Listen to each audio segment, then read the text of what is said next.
Day 32 exploring AWS services. ఈ వీడియోలో మనము AWS ఆర్గనైజేషన్ అంటే ఏంటో డిస్కస్ చేద్దాం. జనరల్గా మనకి ఒక ఆర్గనైజేషన్లో ఎన్ని AWS అకౌంట్స్ ఉంటాయి అని అంటే ఒకటి మాత్రం కాదు. ఒక అకౌంట్లో మనం అన్ని వర్క్లోడ్స్ రన్ చేయము. మనకి మల్టిపుల్ AWS అకౌంట్స్ ఉంటాయి. ట్రైనింగ్ అని, డెవ్ అని, QA అని, ఇంటిగ్రేషన్ అకౌంట్ అని, UAT అని, ప్రొడక్షన్ అకౌంట్ అని, లాగింగ్ అకౌంట్ అని, సెంట్రల్ నెట్వర్కింగ్ అకౌంట్ అని, ఇలా చాలా AWS అకౌంట్స్ ఉంటాయి. మరి ఎవ్రీ మంత్ ఫస్ట్ రాగానే మనకి బిల్ వస్తుంది కదా. మరి ఆ బిల్ ఎలా పే చేస్తాం? ఒక్కొక్క అకౌంట్కి లాగిన్ అయ్యి క్రెడిట్ కార్డ్ యూజెస్ పే చేస్తామా అంటే కాదు. సో ఈ AWS ఆర్గనైజేషన్ అనే కాన్సెప్ట్ యూజ్ చేసి మనం ఒక మేనేజ్మెంట్ అకౌంట్లో ఆర్గనైజేషన్ ఫీచర్ ఎనేబుల్ చేసి అన్నీ అందులో మెంబర్ అకౌంట్స్ లాగా యాడ్ చేసామనుకోండి, మంత్లీ బిల్ వచ్చినప్పుడు ఆ మేనేజ్మెంట్ అకౌంట్కి లాగిన్ అయిపోయి బిల్ పే చేస్తే సరిపోతుంది.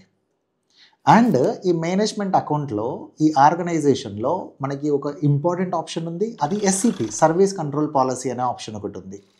ఈ SCP అనే ఆప్షన్ యూజ్ చేసి అకౌంట్ లెవెల్లో పాలసీస్ అప్లై చేయొచ్చు. రూట్ యూజర్ లాగిన్ అయినా కూడా ఒక సర్వీస్ యాక్సెస్ కావద్దు ఒక AWS అకౌంట్లో అంటే ఈ SCP అనే ఫీచర్ యూజ్ చేసి అప్లై చేయొచ్చు. అండ్ ఈ AWS ఆర్గనైజేషన్ సర్వీస్ని మనము కంట్రోల్ టవర్కి ఇంటిగ్రేట్ చేసామనుకోండి, అకౌంట్ క్రియేషన్, అకౌంట్ డిలేషన్ కూడా చాలా ఈజీగా ఎఫర్ట్లెస్గా చేయొచ్చు. అండ్ ఈ AWS ఆర్గనైజేషన్లో డెవ్ అకౌంట్స్ అన్నీ ఒక OU ఆర్గనైజేషన్ యూనిట్ లాగా, ప్రొడక్షన్ అకౌంట్స్ అన్నీ ఒక OU ఆర్గనైజేషన్ యూనిట్స్ లాగా ప్లేస్ చేసి మేనేజ్మెంట్ కూడా చాలా ఈజీగా చేయొచ్చు. ఇది AWS ఆర్గనైజేషన్. ఇలాంటి మరెన్నో ఇన్ఫర్మేటివ్ వీడియోల కోసం ఫాలో అస్.